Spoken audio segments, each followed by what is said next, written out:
Good morning, welcome back to another video, and today we are going to be going over 5 farms that actually just got a lot better. Now just stick around and enjoy the video. Okay, so since pre-patch, a load of farms have actually picked up, and usually just before a release of a new X pack, a load of farms actually drop in value due to the oversaturation, but we saw that with the Brutasaur and all that stuff, so we're actually seeing a little bit of a kickback at the moment of new items that are actually coming about, and some different items are worth even farming a bit more now. So other than that, let's actually have a look at what farms are doing a lot better now and which ones have actually bumped themselves back up again. Other than that, let's get into number 1, which is Obsidian Ore. Now, following on to Obsidian Ore has seen a rise in price, and this is because of the engineering item Looterang. Now, obviously I mentioned this in a video a couple of days ago, but the Looterang now requires level 70 Cataclysm engineering. Now, Student actually touched a bit on this the other day as well, and I wanted to touch on it as well because it's actually boosting up a load of different materials that are actually coming along with this. Note to self, this won't last forever, so if you're going to get in on this, I would highly recommend getting in on it and start farming it up. But in simplicity's sake, Obsidian Ore is definitely worth farming. The best farming location that I would suggest is Ajara's Vale farm in Vashir, and that is using mining and herbalism to farm up Obsidian and Ajara's Vale, because it is essentially the same route that you'd be taking in the Abyssal Depths, and that means that when you actually farm that up, you'll be able to sell a load more volatile life and also Ajara's Vale for additional gold, as well as farming up that also lovely Obsidian Ore. This actually increases the gold per hour quite considerably, and I overall think this is a very good and easy farm in order to do if you're just wanting a bit of a laid back easy farm while you're watching like Netflix or something. It's very handy in order to do. Aside from that, let's move on to number 2, which is Heartblossom. Now, I'm a bit confused really, but overall in the servers that I actually run on, and that is like quite a few servers that I actually run all of my statistics through, and that is an array of low, medium and high pop servers, and overall I'm actually able to gauge how much things are worth, and overall Heartblossom seems to be the one that's performing the best. The funny thing is with Heartblossom isn't used for an array of different things.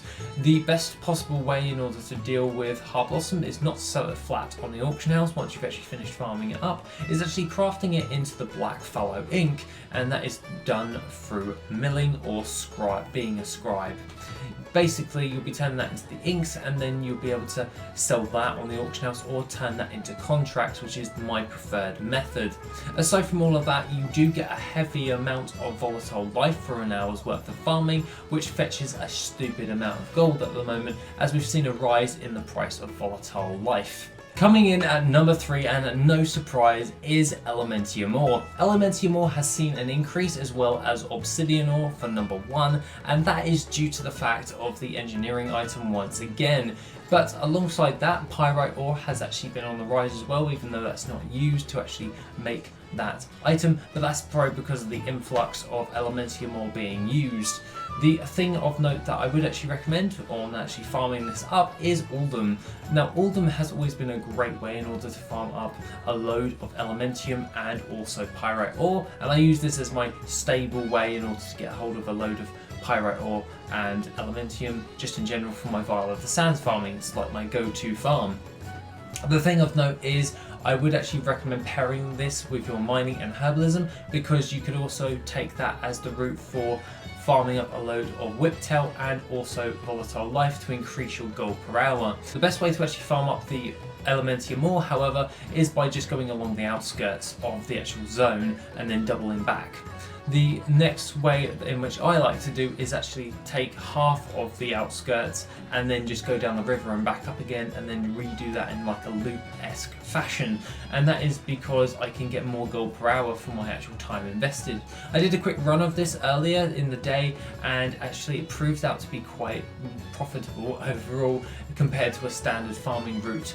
when it comes to just farming up the Elementium and Pyrite all together. So it's well worth combining your two professions in order to maximise the amount of gold, and I've subsequently placed the route for that on the screen right now. Now coming in at number 4 is Royal Jelly. Royal Jelly has actually kicked it up again, and that seems to be staying at a very stable rate. Note, if you don't have the goggles from actually the rep vendor and you don't already have the rep, it's probably well worth your time to actually get the rep before you actually start doing this farm, as it's a lot easier when you've got the goggles, because it will show up just like you're farming mining or herbalism, and it just makes it a hell of a lot easier to farm up. Now Royal Jelly farming is really easy as it's done in Stormstorm Valley. The only requirement that you really need is having the rep required for the goggles in order to see them on your mini map, and that will help you substantially. Aside from all of that, it's pretty dead simple, and all you're doing is flying around really just the outskirts of the area. But I kind of find it to be a very easy farm in order to do, and alongside that, if you are a scribe, you can also pick up the glyph for bees, the glyph for dire bees, from the jelly deposits as well, just as a little side note when you're farming this up. But overall, Royal Jelly has kicked it up a notch, because that is the lock behind getting a hold of the Bumblebee mount for Alliance. And if you are Alliance, you can always farm this Royal Jelly up in order to sell for a premium for people that don't want to go out actively farming up the rep for that Royal Jelly. It's that's why it's hitting such a high price at the moment. It's because everyone else is doing other things now, and the price is subsequently going back up again.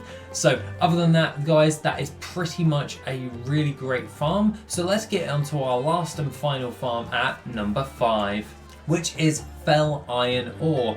Now Fell Iron Ore is by far one of my most favourite farms going about, and that is because it's just so damn easy.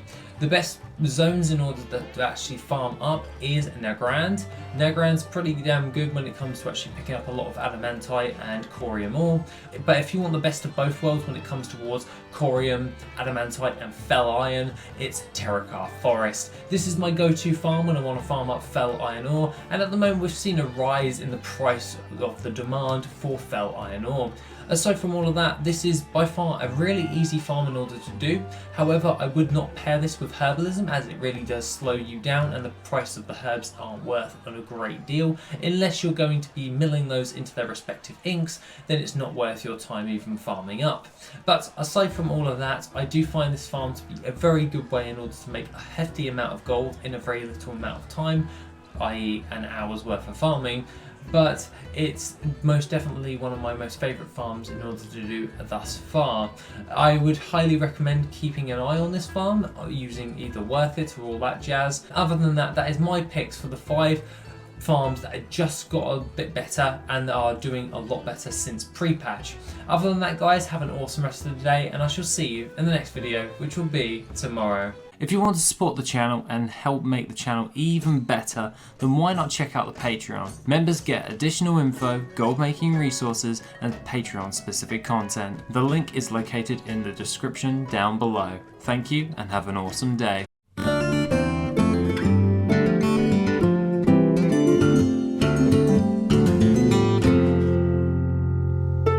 Yeah.